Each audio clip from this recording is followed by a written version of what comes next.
물이 변하여 포도주 됐네. 그 찬양도 있죠. 물이 변하여 이 포도주 된 이 엄청난 사건. 그것도 어마어마한 그 물을 그냥 순간에 좀 엄청난 그 최고의 포도주로 만드신 이 기적을 오늘 예수님께서 행하셨어요. 이 가나라는 지역에 갈릴리 근방에 있는 이 지방 중 하나인데 갈릴리 서쪽. 거기에서 이 혼인잔치가 있는데 혼인잔치를 보통 일주일 합니다. 일주일. 그러니까 음식이나 포도주나 이런 걸 정말 많이 준비하죠. 거기에 이제 예수님의 어머니가 아마 잘 아는 이 원래 가정이 잘 아는 분이었던 것 같아요. 예수님 거기서 음식이나 이런 거 잔치 준비하고 거들고 있는데 예수님과 제자들도 그 역시 알고 아는 그런 관계들 초청을 받았어요. 그래서 혼인집에 갔는데 문제는 뭡니까? 이 잔치에 있어서 전라도는 뭐가 빠지면 잔치가 아니에요? 네, 잘 아시죠? 홍어. 네. 저 서울 어디 그쪽 사람이 우리 전라도 와서 식당에 갔는데 그 썩은 음식을 내놓더래요. 경찰에 신고했어요. 세상에 썩은 음식을 내놨다. 홍어였어요. 근데 그 사람이 지금 홍어를 엄청 좋아한대요. 그래서 우리 전라도에서는 홍어가 빠지면 잔치가 아니죠. 네. 그런데 잔치 자리에서 이런 포도주가 떨어졌어요. 이거 술이 떨어졌어요. 이거 잔치가 뭐가 되었어요? 거기는 여러분 우리나라는 물이 참 지하수가 좋은 편이에요. 정말 좋은 편이에요. 우리나라는 진짜 하나님 우리 저와 여러분은 축복된 나라에 태어났어요. 이렇게 금수강산에서 참 태어났고 삼면이 바다라 해산물만 풍성하게 먹고 이 지구상의 반도 대륙에 붙어있고 반은 섬으로 되어 있는 그런 나라가 우리나라 또 이탈리아 뭐 이런 대표적인 나라인데 이 반도의 사람들은 대륙의 침략을 엄청 받고 해서 아주 강인하고 살아남기 위해서 머리도 아주 발달할 수밖에 없고 우리나라 조상님들이 참 머리가 좋아요. 세상 다른 나라 사람들 여러분 이 좋은 음식 하나님 주신 음식을 여러분 개발도 못하고 곁에 있어도 먹지도 않잖아요. 우리는 독 있는 것도 빼갖고 먹어요. 이 정도로 대단한 나라잖아요. 그러니 우리나라에 참 우리 조상님 참 머리가 좋아요. 우리가 참 복된 나라에 태어났어요. 지하수도 좋아요. 근데 저 유럽에 이런 데는 이 중국이나 이런 데 석회질이 많아요. 석회질. 그래서 물이 안 좋아. 물이 안 좋으니까 어떻게 해요? 여기는 술반도 그냥 물을 마시듯이 그렇게 이제 또 포도주를 연하게 물처럼 그렇게 먹기도 하고. 그래요. 근데 포도주가 떨어졌어요. 그래서 예수님의 어머니가 이걸 이제 예수님에게 얘기합니다. 포도주 떨어졌다. 지금같이 마트가 지천에 깔려있으면 역시 우리나라는 좋은 나라예요. 우리나라나 되니까 마트가 지천에 깔려있지 저 미국이나 캐나다나 이런 좋은 데는 시장 보러 가려면 1시간, 2시간만 가야 돼. 마트 가려면. 우리나라는 바로 밖에 나가서 조금만 걸어가면 마트가 있잖아요. 정말 좋은 나라.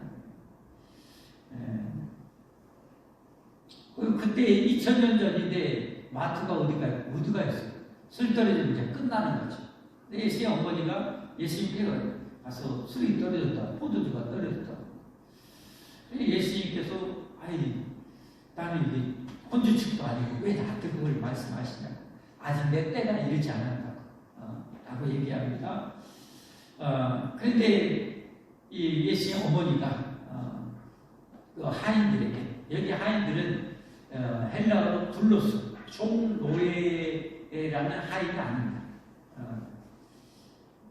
여기 하인이라는 것은 좀 번역이 좀 잘못됐는데 우리나라도 마을에 혼례잔치 있으면 어때요?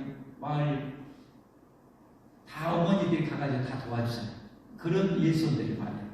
그런 일손들에게 저 예수님이 뭘 시키든지 좀 꼭 해주라고 부탁을 합니다.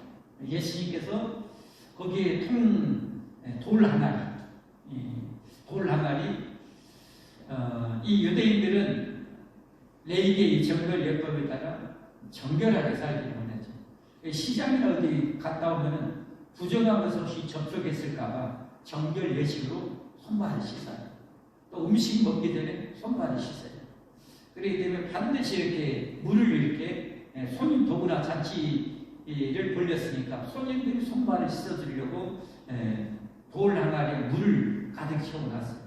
손님이 많아서 그런데 어쨌든 거의 다 떨어졌던 거예요. 돌 항아리. 두세 통들은 돌 항아리. 쉽게 말하면 한 통에 70에서 한 120m 정도 들어가는 돌 항아리. 그 돌 항아리가 있는데 6개가 있어요. 참 이게 여러분 성경이 얼마나 정확해요. 거기서 직접 보지 않고 어떻게 돌 항아리가 6개, 크기가 어떤지 어떻게 알아요? 이 사도 요한이 옆에서 다 지켜본 거예요. 왜 돌 항아리가 6개 있는 거? 두세 통들은 돌 항아리가 6개 있다는 걸 정확하게 안 거예요. 기록한 거지. 성경이 정말 엄청납니다. 정말. 그래서 이제 예수님께서 그 일선 돕는 분들에게 저기 돌 항아리에 물을 가득 채우라고. 여기는 잘 안 나오지만 어느 정도에서 하면 가득 채우라고 해요. 그러면 어떻게 해요? 지금같이 수돗물이 팔팔 쏟아지는 것도 아니고 마을이나 어디 우물물에 가가지고 그 더운 날에서 물을 이렇게 터서 그 100m 전후 정도 되는 그 돌 항아리 6개를 채우려면 얼마나 힘든 일이에요. 가득 채우래. 근데 이분들이 그대로 가득 아예 그냥 꼭대기까지 다 채웠다고 해요. 여기 아기까지 다 채웠는데 다 채웠다. 꼭대기까지 다 채웠다. 채우자 예수님께서 그것 떠서 연회장에게 갖다 줘요. 이 연회장은 잔치를 흥을 돋고 잔치의 모든 음식이나 이런 것을 총관장하는 그런 사람이에요. 상당히 그러니까 잔치 주관하는 쪽에서 신뢰가 있고 음식 선사적고 대인관계도 뛰어나고 그런 이 동설력도 있는 그런 분들을 연회장으로 섬기게 하는 거예요. 주인이 다 못하니까 주인은 손님 맞이하고 이런 일 해야 되니까 연회장에게 갖다 줘요. 그래서 연회장이 그걸 마시면 뭔 이런 엄청난 포도 너무 맛있어가지고 주인을 불러 신랑을 불러갖고 당시에 그랬던 것 같아요. 아니 보통 사람들은 거의 일주일 동안 잔치를 하니까 처음에 좋은 포도주를 내놓고 좀 이제 알딸딸하고 이제 치게 돌고 맛의 미각이 좀 둔해질 때쯤 되면은 좀 덜한 이게 최고 상품 그 다음에 중품 하품 이런 식으로 있으면 그렇게 내놓는데 아니 당신은 어떻게 최고의 그런 포도주를 지금 이렇게 뒀냐고 깜짝 놀라요. 그래가지고 이 잔치가 얼마나 풍성하게 됐겠어요. 정말로 신나고 즐겁고 행복이 넘치는 그런 혼인잔치가 되었다는 얘기예요. 그러면 여러분 이 요한복음에서는 특별히 예수님의 신성, 예수님의 하나님 되심을 증명하기 위해서 기록된 성경이거든요. 그래서 천지가 창조되기 이전부터 예수님이 계신 하나님이셨다는 사실, 이 예수님이 천지를 창조하셨고 이 세상을 구원하러 오신 빛으로 오신 분이라는 것을 소개했었죠. 그리고 수많은 기적을 많이 행했어요. 어마어마하게 행했어요. 마지막 요한복음 끝에 보면 만약에 그것을 낱낱하게 기록하면 그걸 기록한 책을 세상에서 다 쌓을 수도 없을 것이다. 그런데 그렇게 기적을 많이 했는데 오늘 이 요한복음에서는 예수님이 특별히 그 중에 하나님 되심을 부인할 수 없는 하나님 되심을 표적으로 나타내는 그 기적을 7가지를 선정해서 기록을 해요. 이게 요한복음에서는 딱 7가지 나와요. 기적이. 오늘 물론 포도주로 만드는 것. 그 다음에 사장에 가면 이 왕의 신하의 아들이 죽어가는데 그냥 말로만 해서 그 멀리 떨어진 아들을 고치시는 것. 그 다음에 5장에 가면은 이 38년이나 병든 자를 그냥 한순간에 고치시는 것. 그리고 6장에서 두 가지가 일어나는데 오병이의 기적과 폭풍이는 갈릴리 바다를 걸어서 잠잠케 하시는 그런 기적. 그리고 메시아의 대표적인 표적이죠. 나오면서 소경된 자의 이 눈을 고쳐주신 사건. 그리고 마지막 하이라이트, 죽은 지 4일이나 된 이 나사로를 살려낸 이 사건. 클라이막스죠, 하이라이트. 그렇게 11장에 7가지 표적이 있는데, 이 7가지 중에서 오늘 첫 번째, 이건 진짜 실질적으로도 예수님이 행하신 첫 기적으로 그렇게 다 신학자들이 이렇게 해석을 합니다. 첫 번째 기적을 이것을 해서, 여러분 여기 나오는 표적이라는 단어가 있는데, 마지막 이 표적이라는 단어는 어떤 의미가 있냐면, 모든 기적이 다 표적은 아니에요. 표적은 특별한 목적과 의도를 가지고 행하신 기적을 말해요. 그러니까 오늘 첫 번째 예수님께서 이 기적은 특별한 목적과 의도를 가지고 예수님께서 이 표적을 행하십니다. 한마디로 예수님께서 왜 이 땅에 오셨는가를 이 첫 번째 표적으로 공개하십니다. 그것을 이루시기 위해서 오셨다는 것을 공개적으로 선포한 기적이 바로 오늘 이 기적입니다. 이 세메리온이라는, 헬라어로 세메리온이라는 그런 단어인데, 다른 기적하고 틀린 단어입니다. 헬라어. 자, 그러면 예수님께서 왜 이 혼인잔치에 물을 포도주로 만든 것을 첫 번째 표적으로 그렇게 행하셨는가? 그걸 우리는 이제 알아야 되겠죠. 왜 그랬는지, 성경의 전체를 보면서 왜 그랬는지를 추적해 나가야죠. 왜 그랬을까? 그것은 여러분, 혼인잔치는 이 세상에 가장 기쁜 예식 아닙니다. 최고의 기쁜 잔치죠. 세상에 가장 슬프고 고통스러운 그런 예식은 장례식장이고, 그렇죠? 거기는 눈물로 시작해서 눈물로 끝나는 것이, 임종할 때 그 눈물, 입관할 때 그 눈물, 사랑하는 가족이니까 꽁꽁 묶어서 있까, 그리고 마지막 화장장이나 이 땅에 매장할 때 그 유족들에게 슬픔, 통곡 말할 수 없죠. 가장 슬픈 자리가 여러분 장례식장이고, 반대로 이 세상에 가장 기쁜 잔치는 이 처녀총각이 서로 사랑해가지고 평생 이제 사랑을 나누는 한 가정이 된다는 것, 엄청난 기쁨이죠. 그래서 모두가 축하해주는 최고의 기쁜 잔치가 바로 이 혼인잔치죠. 그런데 이 기쁜 혼인잔치, 이 혼인잔치에 술이 떨어진다는 것은 잔치가 망치게 됐다는 거잖아요. 망치가 된다는 거예요. 그럼 이제 이 세상에 여러분, 인류를 이걸 보면 알아요. 인류의 모습이 어땠는가? 에덴 동산에서 최고의 혼인잔치를 누리고 있었는데, 하나님과 인간의 죄로 말미암아 그 에덴에서 추방을 당해요. 그래서 이 포도주가 떨어진 혼인잔치처럼 인생에 있어서 인간은 질병과 가난과 죽음이라는 이 고통에 헤매이는 것을 이 혼인잔치에서 포도주가 떨어짐을 통해서 알려주고 있는 거예요.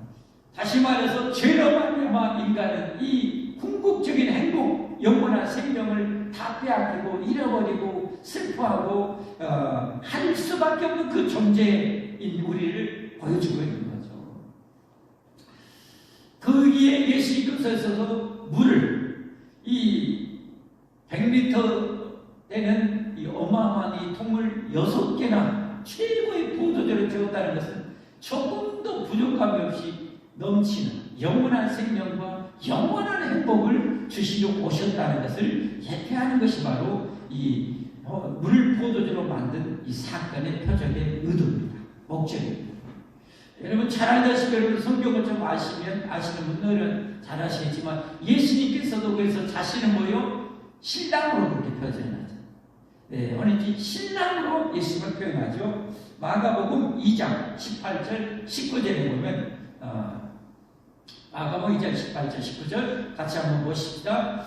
요한의 제자들과 바리새인들이 금식하고 있는지라 사람들이 예수님께 가서 말하되 요한의 제자들과 바리새인의 제자들은 금식하는데 어찌하여 당신의 제자들은 금식하지 아니하나이까. 당시에 여러분 바벨론이 멸망하는 후에 포로로 끌려가서 그들이 어떻게 정말 이 나라를 빼앗기고 이렇게 비참한 상황 속에서 그들이 화요일과 목요일 이렇게 금식하는 것이 점점 체계화됩니다.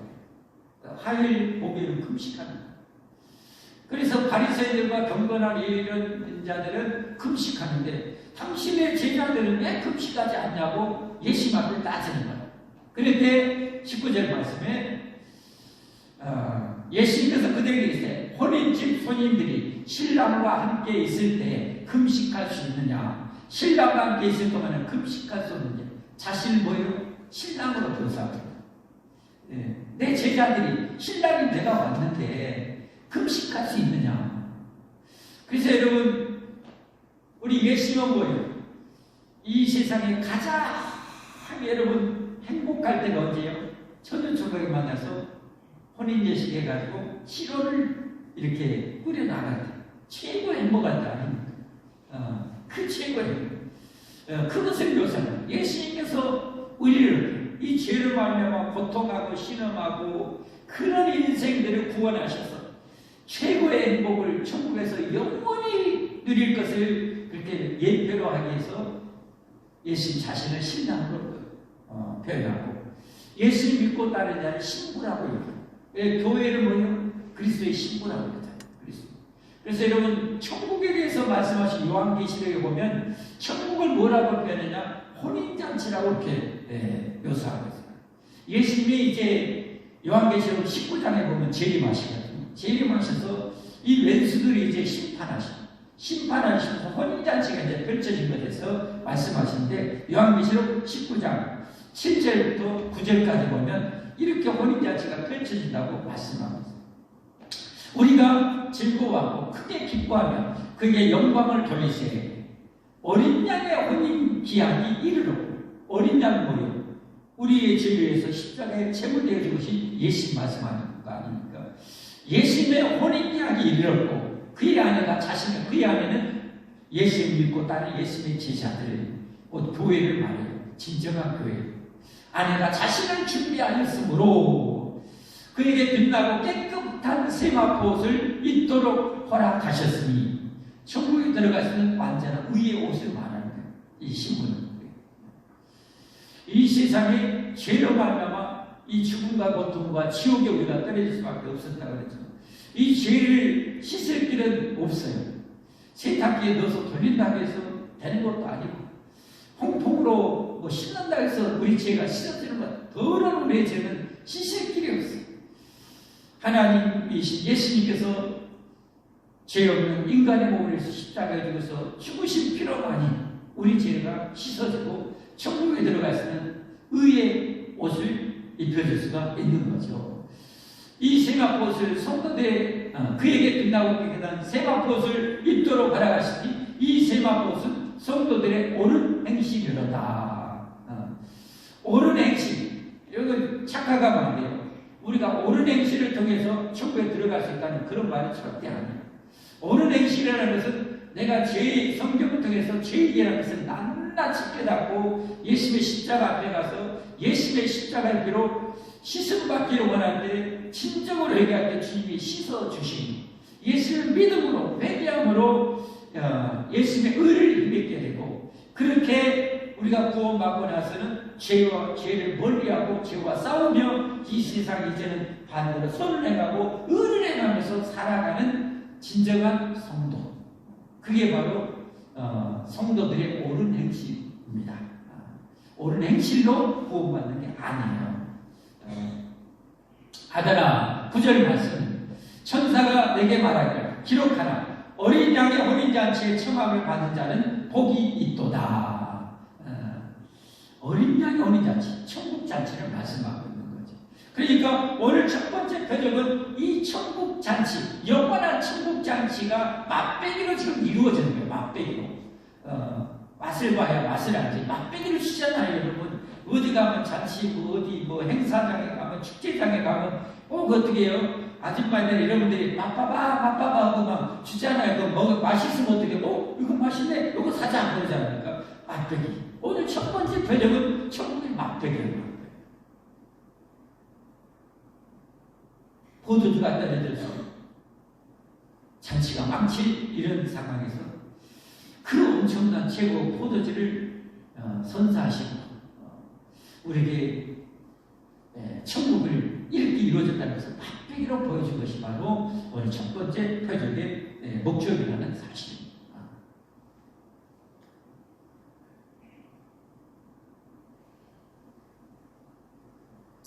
그렇다면 오늘 이 첫 번째 표적을 통해서 우리가 이 영원한 천국의 혼인잔치, 영원한 천국잔치에 참여하려면 어떻게 해야 되는지 우리가 다 알고 있지만 오늘 본문 안에서 찾아보면 어떻게 우리가 이 영원한 천국 혼인잔치에 참여할 수 있는지 등장인물들 보면 세 가지가 딱 나와요. 첫 번째는 예수님을 철저하게 의지하고 신뢰해야 된다. 오늘 예수님의 어머니, 육신적으로는 예수님의 어머니시고, 그러나 여러분, 지금 그 수많은 하객들, 축하객들, 주인 또 일손 돕는 사람들, 막 이런 사람들이 있는데, 지금 난리가 났잖아요. 포도가 떨어져 버렸어, 지금. 이거 어떡하란 말이에요, 지금. 그런데 이런 상황 속에서 예수님의 어머니가 어떻게 합니까? 시장 보러 가는 것도 아니고, 어디 꾸러 가는 것도 아니고 누구를 찾아요? 예수님을 찾았다는 거예요. 예수님을 찾았다는 거예요. 왜 예수님을 찾았겠어요?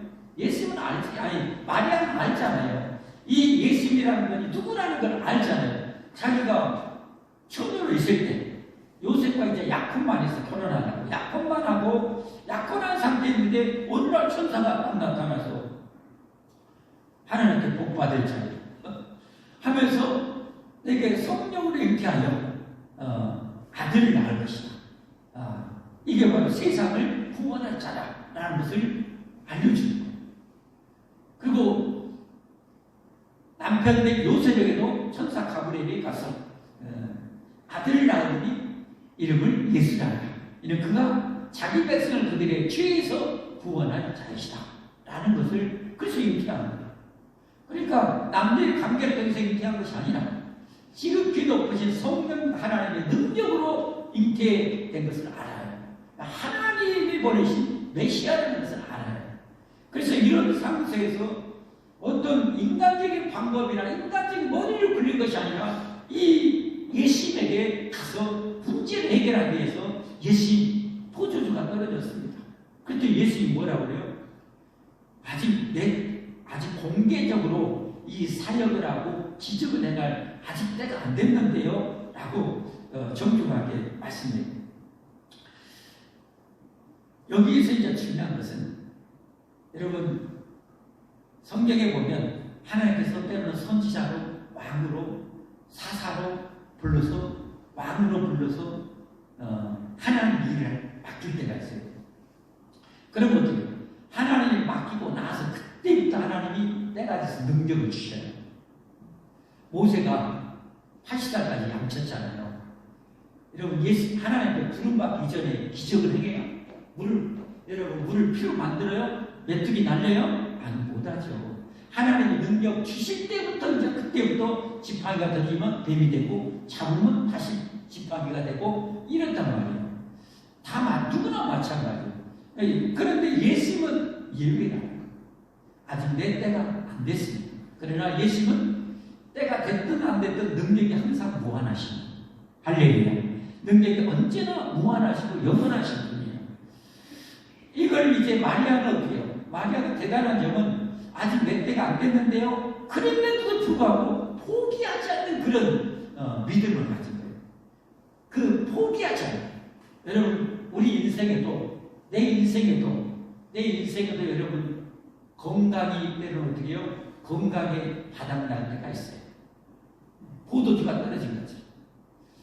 내 인생의 어려움의 그 구렁텅이에 떨어질 때가 있어요. 그럴 때는 어떻게 해야 됩니까? 내 인생을 물로 포도주로 만들려면 예수님께 들고 나가야 할 줄 믿습니다. 그리고 끝까지 포기하지 말고 여러분 기도해야 돼요. 이 마리아가 그 상태에서 딱 포기하지 않아요.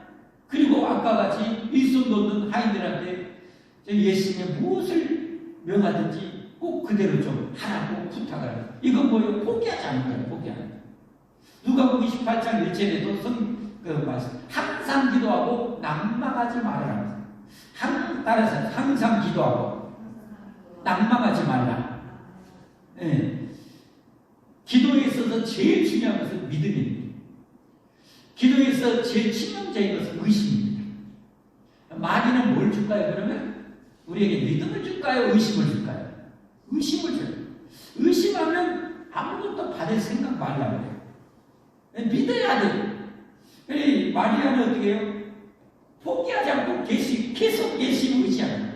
이게 여러분 우리 인생의 물을 포도주로 만드는 거예요. 나아가서 우리가 천국의 영원한 보냄잔치에 참여하려면 끝까지 우리 영원한 구세주 메시아 예수님을 믿고 의지해야 돼요. 할렐루야. 예수님만이 우리의 영원한 길과 진리와 생명이 되십니다. 예수님만이 우리의 영원한 부활이요 생명이 되십니다. 예수님 아니고는 천국 잔치에 참여할 길이 없어요. 그러나 예수님 안에서는 누구든지 천하 만민이라도 모두가 여러분 예수님 의지하고 예수님 믿으면 다 천국의 영광을 누리게 될 것을 믿으시길 바랍니다. 두 번째로 보면 우리가 어떻게 이렇게 천국의 혼인잔치 그리고 내 인생의 물을 포도주로 만들 수 있을 것인가. 두 번째 보면 순종입니다. 순종. 여기 하인들 이를 도우러 오는 사람이에요. 그런데 아직 젊은 나이 30에 예수님이 공생에 3년 사역을 하시잖아요. 젊은 예수님이라는 분이 딱 와가지고 저 통에 물을 가득히 채우래. 이 더위에. 여러분 물통 들고 여러분 멀리 이렇게 가려면 얼마나 힘들어요. 왜 가득 채우래. 근데 이분들이 정말 대단한 것은 오늘 성경은 아기까지 아예 원어적으로 가장 최고 높은 데까지 다 채워버렸다고 말씀하고 있잖아요. 한번 성경 가고 볼까요?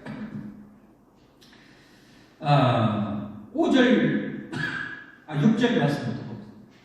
거기에 유대인의 정결 예식을 따라 두세 통 되는 돌 항아리 6이 놓였는지라. 얼마나 2000년 역사를 우리가 눈앞에 보는 것처럼 그렇게 상세하게 보고 기록했다는 것을 알 수가 있죠. 예수님께서 그들에게 이르시되 항아리에 물을 채우라. 그것은 가장 높은 데까지 채우라는 원어적으로 하신즉 어디까지 채워버렸어요? 아기까지 다 채웠어요. 와, 이게 순종이에요. 그리고 연회장에게 또서 갖다 주래요. 마셔봤더니 자, 계속 한번 봐볼까요? 8절. 이제는 떠서 연회장에게 갖다 줘. 예수님 한 건 아무것도 없어요. 말로만 물 채워라. 떠서 갖다 주라. 갖다 주었더니 연회장은 물로 된 포도주를 맛보고도 어디서 났는지 알지 못하되 물도 하인들은 알더라. 연회장이 신랑을 불러 말하되 사람마다 먼저 좋은 포도주를 내고 취한 후에 낮은 것을 내거늘 그대는 지금까지 좋은 포도주를 두었도다 아니라. 여러분 그러니까 물로 포도되는 그런 기적과 축복을 누가 누리는 거예요? 예수님 말씀에 순종하는 자. 예수님 말씀에 순종하는 자. 만약에 순종을 했는데 투덜투덜하면서 위에 뭐 저라고 물 한 3분의 1 통이나 해갖고 통에다가 3분이나 찔끔 넣고 했으면 그거 물 아마 포도주를 됐을 거예요. 되기는 됐는데 어떻게요? 얼마큼밖에 안 되는 거예요. 무슨 말이에요?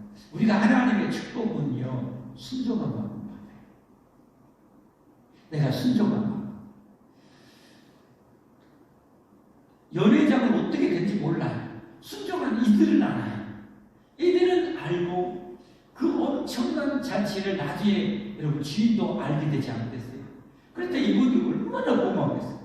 얼마나 감사하고 또 살을 내겠어요. 성경에 분명히 말씀하세요. 영원한 진리, 내가 심는 대로 거두리라. 여러분, 특별히 예수 믿는 사람이라 해서 예수 믿는 사람, 열심히 충성하는 사람에게 냉수한 그릇 대접하는 것도 반드시 그 상을 하나님 갚아주십니다. 우리가 복받기를 원하는데요, 냉수한 그릇 줘도 그 상을 다 받는데요. 그러니까 여러분, 금년에 복을 많이 받고 싶잖아요. 다른 거 없어요. 그냥 하나님 예수 믿고 순종하면 돼요. 어려운 사람들 도와주고 열심히 전도하시고 더 많이 하시면 반드시 그 경험합니다. 반드시 그 축복을. 여러분, 저는 믿어요. 그래서 예전에 우리 이 교회 오기 전에 한 월 500 정도 은혜 기자 나가는데 우리 선교사님들 어려운 개척기에 돕는 것 한 그때 돈 100씩 나가는가. 근데 아니 지금 계속 적자 몇백만 원씩 적자 나고 있는데 도와주는 것이요 우리 교회 나를 끊었어요. 왜냐면 이게 축복인데 내가 어렵다고 이 축복을 실 안 심으면 어떻게 돼? 내가 힘들다고 농사하는 사람이 농사에 씨를 안 뿌리면 뭘 얻어요? 어려울수록 씨를 뿌리고 어려울수록 더 많이 뿌려야죠. 그러니까 5년 넘게 6년 동안 여러분 한 푼도 안 드리고 계속 했어요. 더 늘렸던가 했어요. 왜? 심은 대로 거두니까. 그랬더니 여러분 하나님이 우리에게 수십억을 줬어요. 그래갖고 이거 빚 다 청산하고 이거 여러분 샀어요. 세상에는 공짜라는 게 없어요. 심으면 거둬요. 오늘 하인들처럼 여러분 좋은 일, 하나님 기뻐하신 일, 축복의 일은 많이 하십시오. 사람 보지 말고 여러분 신앙의 대상은 하나님이시죠. 믿으시면 아멘 하십시오. 신앙의 대상은 하나님이고 우리 형제 자매들은 뭐요? 나처럼 허물투성이, 부족한 투성이니까 이해하고 용서하고 따라서 합시다. 이해하고 용서하고 사랑하고 품으며 살라. 이게 하나님 명령이요. 이것도 잘해야 복을 받아요.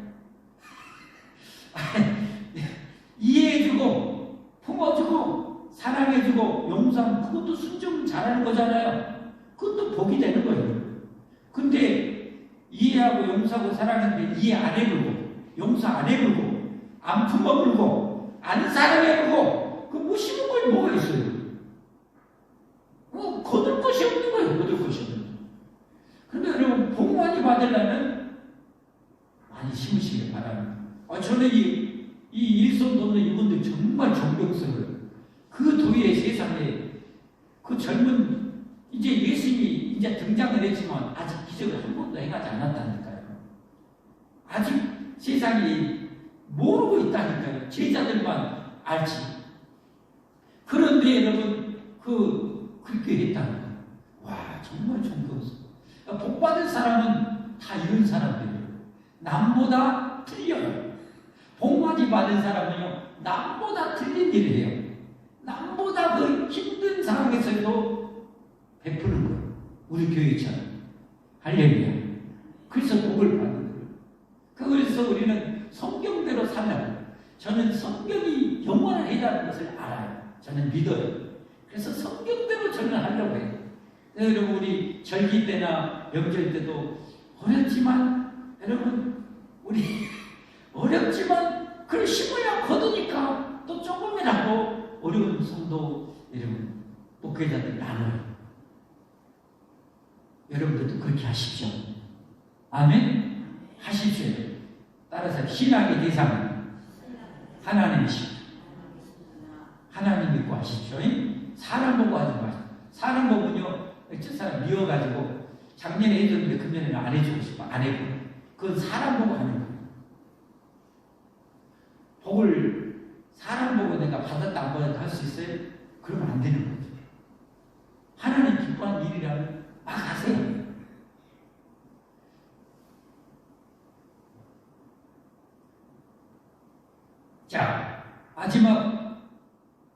그러니까 천국에서도 천국 잔치에 들어가는데 누가 상이 크겠어요? 이 하나님처럼 그냥 가득가득 순종하시라. 열심히 전도해라, 열심히 선을 행하라, 구제하라. 가득가득한 사람이 있으면 천국의 상급이 쏟아져요. 넘쳐요. 똑같아요. 금생과 내생의 축복이 오는 게 똑같아요. 세 번째로 우리가 이 영광스러운 천국의 혼인잔치, 물을 포도주로 만드는 그런 축복을 누리려면 어떻게 해야 되는가? 세 번째로 보면 예수님을 믿고 따르는 제자가 돼야 돼요. 여러분, 예수님께서 이 표적을 행했는데요, 아마 이 일을 도왔던 하인들도 알고 나중에 이 소문이 다 퍼졌을 거예요. 근데 오늘 성경에는요, 그 다 커트해. 주인이 어땠다, 뭐 하인들의 반응 다 커트해고요. 오직 포커스가 누구에게 가냐? 예수님을 믿고 따랐던 제자들에게 이 포커스가 가요. 11절 말씀 보십시오. 11절.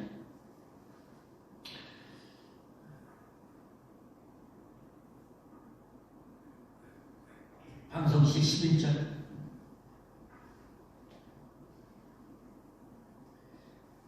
성경 한번 같이 볼까요? 같이 봅니다. 예수님께서 이첫 표적을 갈릴리 가나에서 행하여 그의 영광을 나타내심에 제자들이 그를 믿으리라. 제자들이 그를 믿으리라. 그러니까 이 표적을 행해서 이제 공개적으로 드러냈지만 가장 1차적으로 이 표적을 누구에게 지금 보여주고 싶은 거예요? 제자들. 우리가 지지난주 예수님의 제자들 봤죠? 근데 예수 믿고 나를 따르라. 다 따랐잖아요. 예수 믿고 구세주님을 그들 알고 따랐잖아요. 그들이 믿음을 더해 주시고, 더 확고하게 해주시고, 더 분명하게 해주시고, 그래서 더 확실하게 믿고 따르게 해 가시는 거예요. 여러분, 우리가 주님의 이 엄청난 물을 포도주로 만드는 이 기적과 능력 체험을 누가 하는지 아세요?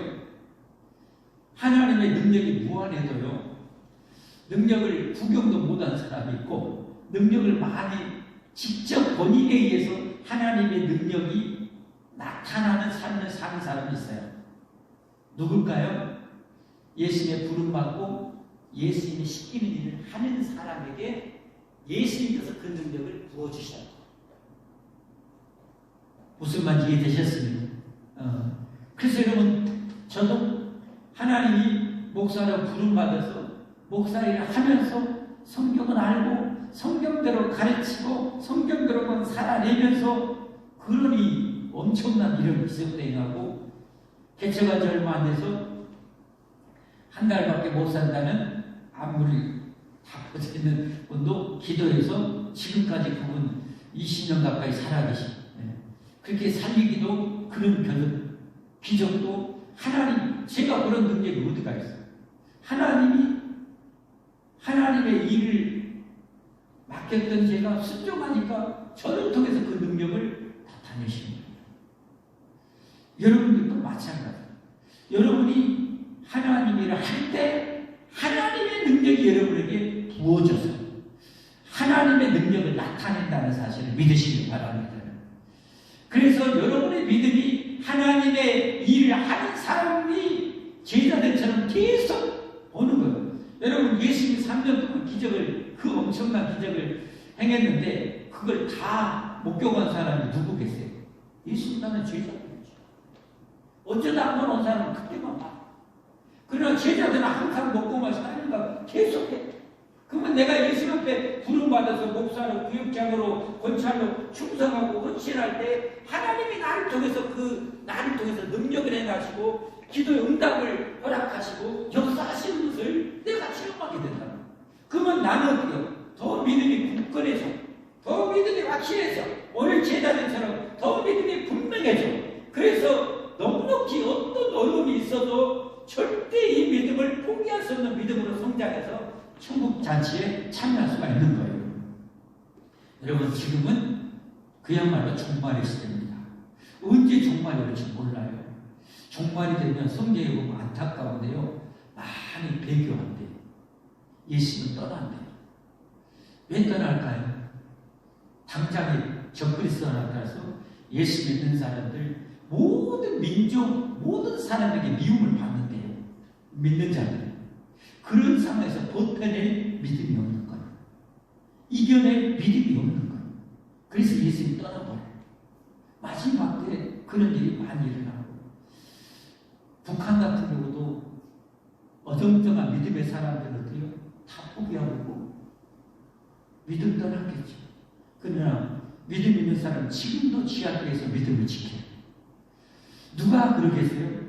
예수 믿고 그렇게 살았던 사람이 예수님의 살아계심을 경험하니까 이건 뭐 천국은 100% 1000% 있으니까 이거 죽어도 포기할 수 없는 거예요. 죽어도 이건 버릴 수가 없는 거예요.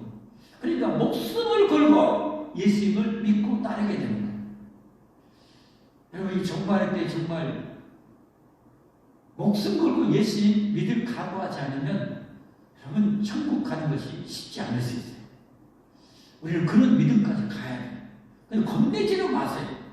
겁내지는 마세요. 우리 약함을 아시고요. 우리가 그렇게 살기를 원하고 그렇게 따라가면 주님이 다 해주셔요. 주님이 해주셔요.